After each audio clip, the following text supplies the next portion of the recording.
네, 안녕하세요. 행정절차론을 맡게 된 이현우 감정평가사라고 합니다. 안녕하세요. 네, 네. 많이 오셨는데요.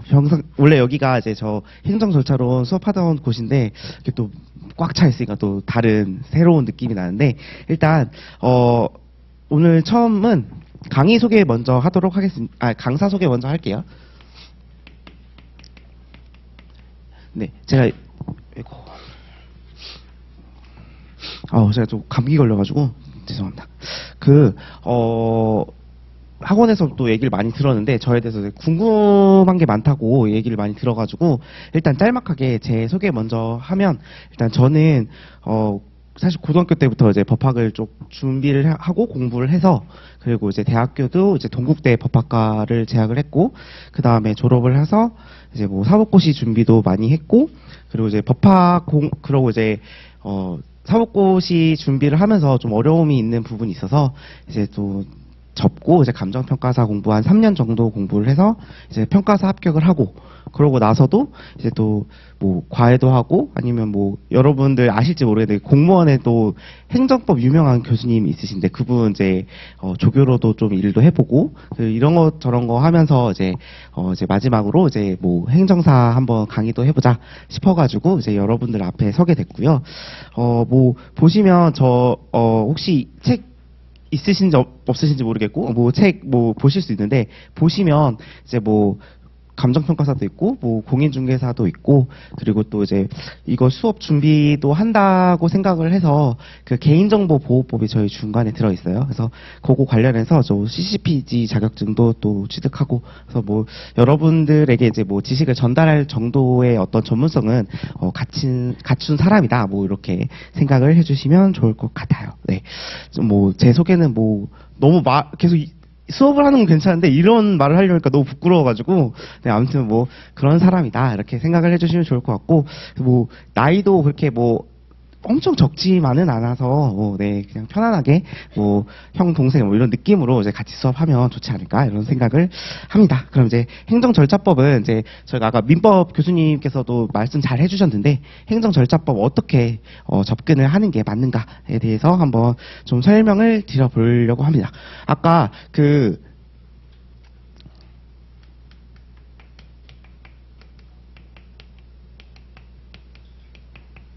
묘엽 교수님께서 말씀을 해주셨는데, 민법은 꽉 채웠습니다 이렇게 말씀하셨잖아요. 근데 이 생각은 저도 동의하는 바예요. 그래서 사실은 행정절차로는 여기까지 쓰셔도 돼요 이렇게 말씀하셨던 게 얼핏 들렸는데, 사실 저는 준비는 여기까지 해야 된다라고 생각이 들어요. 이게 사실은 산업인력공단에서 나온 시험지인데, 이게 원래 페이지 수는 20페이지짜리예요. 근데 이게 어느 순간 바뀌면서 16페이지로 바뀌게 된 거거든요.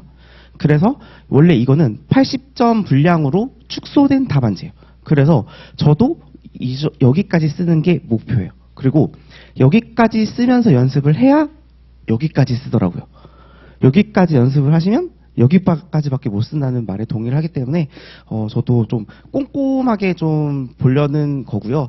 그리고 아시겠지만 뭐 이번에는 민법 꽈락률이 제일 높았다라고 하지만 이거는 돌고 도는 거예요. 과목은 어느 한 과목만 꽈락률이 계속 높진 않아요. 올해가 민법이면 내년은 행정절차법일 수 있는 거죠. 그래서 행정절차론이 만약에 나오게 된다면 여러분들은 조금 더 쓰셔야 합격을 하는 거죠. 그리고 저희가 하는 건 서술형 시험이지만 그거 이전에 상대평가라는 말씀을 드리고 싶어요. 그래서 지금 앞에 계신 분이 나보다 한 줄 더 썼어. 그럼 그 사람이 붙는 거거든요. 그럼 그런 과정에서 여러분들이 이거는 뭐 시험에 안 나올 것 같으니까 좀 덜 보자. 이거는 뭐 조금 덜 외워도 되겠지. 하면 그 옆에 있는 사람이 그거 보고 그럼 나는 한 글자만 더 외우면 되겠네? 라고 생각하시면 그분이 붙는 거거든요. 그래서 저는 조금 양은 좀 줄이지는 않을 거고요. 대신에 좀 쉽게 여러분들의 좀 강의 그 자체가 쉽고 암기할 수 있고 이해할 수 있고 하는 방향으로 좀 강의를 설계를 해서 이제 강의를 항상 준비를 하고 있습니다. 그래서 제 수업 특징 같은 경우에는 좀 사례가 많을 거고, 그리고 또 두 문자도 사실은 많을 거예요. 그래서 두 문자 같은 경우도 되게 싫어하시는 분들이 많다라는 얘기를 많이 들었는데, 사실 저도 사법고시 준비를 할 때는 두 두 문자? 이거 약간 좀 반칙하는 것 같은데? 이런 생각이 들어서 두 문자 공부도 좀 잘 안 했고, 두 문자 자체를 외운다는 거에 대한 부담감이 좀 있었는데, 이게 또 이제 합격을 하고 나서 보니 그 두 문자들이 되게 소중했고, 그 두 문자들을 챙긴다는 게 사실은 목차를 외우는 거를 두 문자를 외운다라고 생각을 하시면 돼요. 그래서 이 목차를 외우는 게 이제 되는 거라서 그거 자체로서도 또 법학으로도 또 되게 도움이 많이 되는 거다 보니 제가 이제 여러분들에게 수업을 하게 되면 이제 이해시켜드리고 그 자리에서 외울 수 있게 어떻게 목차를 잡고 어떻게 키워드를 따서 외워야 된다 이런 것까지 좀 말씀을 드릴 거예요. 네. 그리고 뭐 제 수업이 아니더라도 어떻게 좀 공부를 하시는 방향에 대해서 좀 설명을 드릴게요. 일단 저희 과목 자체는 총 9가지 법으로 되어 있다는 거는 다들 아실 거예요. 그래서 가장 중요한 건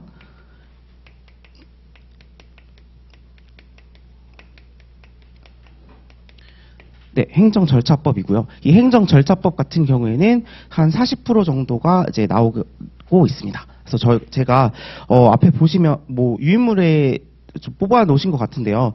그 보시면 이렇게 네, 이렇게 이제 분석해 놓은 게 있거든요. 그래서 보시면 좀 숫자가 좀 틀린 부분들이 좀 있긴 하지만 행정절차법 같은 경우에는 한 41% 정도가 나오는 시험입니다.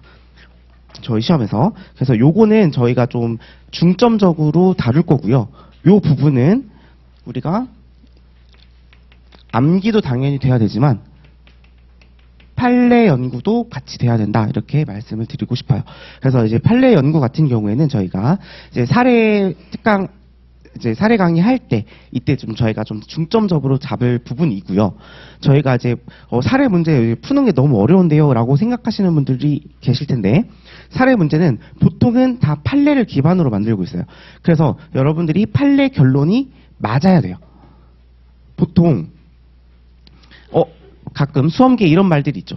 그 결론이 달라도 가는 길이 정직하고 옳으면 논리적이면 되지 않겠니? 라고 말을 하지만 판례를 기반으로 해서 만들어진 문제 같은 경우에는 결론을 맞춰야 돼요. 그래서 다른 타 자격 시험을 보시면 그 판례 결론을 맞추지 않고 합격하는 시험들이 거의 없거든요.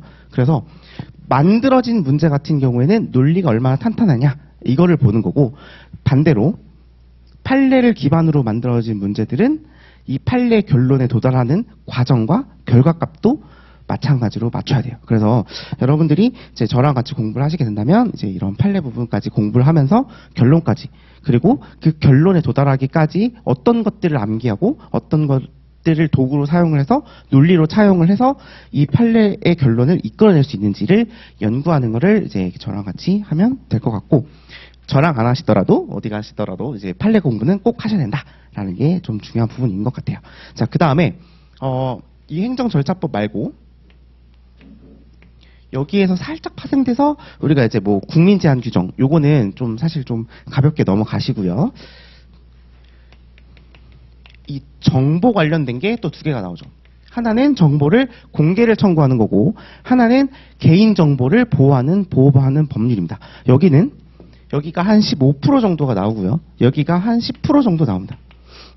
근데 여기는 논점이 한 30 논점으로 제가 정리를 해놨고요. 여기는 논점이 한 12개 정도로 논점을 정리해놨습니다. 그럼 가성비는 이쪽이 더 좋아요. 그래서 이쪽을 조금 더 열심히 공부하시는 게 여러분들 수험적으로 적합하고요. 그리고 이게 교대로 나오면서 얘가 조금 더 많이 나올 뿐인데 아시겠지만 이번에 개인정보보호법이 많이 개정이 되었어요. 그래서 이 부분들도 개정된 과목 그 부분들도 다 챙기면서 이 부분들도 같이 공부하시면 좋을 것 같고 혹시 저랑 같이 공부하지 않더라도 이 부분에는 정말 이번에 미시행되는 부분들도 있어요. 미시행되는 부분이 사실 지금 그 개인정보보호협회 쪽에서 들리는 말로는 내년 4월쯤에 시행될 것이다. 아직 그 기반이 닦여 있지 않아서 시행이 늦춰지고 있을 뿐이다 라고만 말하고 있어서 아마 4월 이후에 만약에 그 미시행 부분이 들어오게 되면 여러분들 3개월 안에 이제 뭐 6개월 안에 이제 여러분들이 이제 바로 공부해서 쓰셔야 되니까 미시행되는 부분들까지도 다 공부를 하셔야 돼요. 자, 그리고 그 다음에 행정조사. 여기도 한 10% 정도가 나오고 제가 찝어드린 논점으로는 한 11 논점 정도 됩니다. 그리고 그 뒤에 두 개는 행위규제기본법이랑 질서위반행위규제법인데 여기도 저희가 한 11논점, 13논점 이 정도로 정리를 해놨고요. 그래서 제가 이제 요거 말고도 주민등록법이랑 가등법 이렇게 있으시잖아요. 그래서 총 9개인데 제가 골라놓은 논점은 한 140개 논점 정도 됩니다. 근데 좀 많다 생각이 드시겠죠. 근데 사실은 원래 행정법 논점 자체가 많아요. 그래서 이거는 원래 아시겠지만 행정법이라고 하면 행정법은 원래는 단일법전이 없는 법이에요. 근데 이번에 뭐 행정기본법이 생겨서 이제 어떻게 될지 모르겠지만 이제 행정법은 행정과 관련된 모든 법의 부속 법령이다 보니 어쩔 수 없이 논점이 많을 수밖에 없고, 그래서 여러분들이 사실은 논점별로 공부하는 것보다도 조문을 많이 볼수록 법학은 유리하고 좋아요. 그래서 사실은 제 책은 그래서 좀 보여드리려고 좀 갖고 온 것도 있긴 한데, 보시면 요게 제 사실 책이거든요. 그래서 보면 이제 한쪽은 조문으로 돼 있고 한쪽은 이제 그 조문을 이제 논점화한 거다 이렇게 돼 있어서 항상 여러분들 공부하실 때는 조문 펴놓고 그 다음에 이 조문이 어떻게 내가 논점화할 수 있는지 요것들을 여러분들이 좀 하나하나 체킹해 가시면 좋을 것 같아요. 그래서 뭐 행정절차법은 사례가 제일 중요하고 판례가 제일 중요하다. 그리고 그 이하에 있는 것들은 조문이 되게 중요하고 그 조문이 어떻게 구성되어 있고 그 조문을 가지고 내가 어떻게 답안지에 현출할 수 있는지 이것들을 찾아가면 된다. 이렇게 좀 생각을 해주시면 좋을 것 같아요. 그래서 마지막으로 제가 제 수업에 있어서 그 어떤 방향성을 가지고 있는지는 설명을 드리면 첫 번째로는 좀 이해가 쉬울 거다. 이렇게 말씀을 드리고 싶어요. 저 같은 경우에는 저도 이 법학을 공부하면서 제일 어려웠던 게 교수님들은 다 자기 머릿속에 어떠한 사례가 있는데 막 얘기를 하고 있는데 나는 그게 무슨 말인지 모를 때, 그래서 막 이 사람이 말을 하는 것과 내가 알아듣는 게 너무 갭이 있는 거죠. 그래서 저 고생을 많이 했던 적이 있어서 이제 공부하고 수업 연구를 할 때는 항상 사소한 것들까지도 다 이제 좀 사례를 좀 찾아보고 이렇게 얘기를 드리면 좋겠다 뭐 이런 것도 많이 해놓고 있어서 어떤 흐름을 잡는 것도 또 괜찮을 것 같고, 이렇게 흐름이나 목차나 이런 걸로 설명을 드리기도 하고 그 다음에 어떤 사례 같은 것도 많이 말씀을 드릴 거예요. 네, 그리고 이제 이해를 하셨다면 그 다음에 제가 이제 어떻게 암기를 해야 되는지 부분도 이제 보시면 공부해 보신 분들은 아실 텐데 여기 보면 되게 그냥 단기적으로 외워야 되는 것들이 뭐 많아요. 뭐 어떤 그냥 나열식으로 되어 있는 것들이 있죠. 그런 것들도 이제 좀 쉽게 뭐 두 문자를 따서 외울 수 있도록 만들어 드리겠습니다. 그리고 저 수업 같은 경우에는 좀 3회독을 목표로 하고 있어요. 한 번 할 때. 그래서 오시면 그날 수업을 하고 그 다음에 일단 복습을 해드릴 거예요. 그리고 그 다음에 오시면 이 앞에 배웠던 거를 한번 복습해드리고 그 다음에 진도 나가고 그 다음에 이 진도 나간 거를 한 번 더 복습하고 이렇게 하면 이제 3회독이 되죠. 그래서 한 번 볼 때 3회독을 해서 이제 외운 건 140 논점인데 정말 하루 만에 뭐 아니면 3시간 만에 읊을 수 있도록 그렇게 좀 단축하는, 단권화하는 그런 시간을 좀 가져보려고 해요. 그래서 이게 일단은 뭐 사실은 이건 제 수업 방식이 아니다 하더라도 이렇게 단권화하는 거는 여러분들 되게 필요한 거고요. 논점이 여러분들이 평상시에는 100논점을 가지고 가시던 70논점을 가지고 가시던 시험 전날에는 무조건 그 논점을 1시간 안에 볼 수 있어야 돼요. 그래서 저는 이제 140 논점을 여러분들이 시험장에 가져가실 수 있도록 이제 해드리는 게 저의 역할이지 않을까 이런 생각을 합니다. 그래서 공부 방법은 이렇게까지 생각을 하시면 될 것 같고 좀 중요도를 가지고 공부를 하시면 좋을 것 같아요. 그래서 행정절차법 무조건 가져가시고요. 그 다음에 솔직히 행정조사기본법까지 가져가시면 좀 여기까지가 이제 20%예요. 버리더라도 여기를 버려주시고 여기는 꼭 가져가 주시면 좋을 것 같아요. 물론 버리면 안 돼요. 그렇지만 만약 버린다면 여기 이렇게 생각해 주시면 좋을 것 같아요. 네, 여기까지가 제 설명이었고요. 그 다음에 다음에 뵐 수 있으면 좋을 것 같습니다. 감사합니다.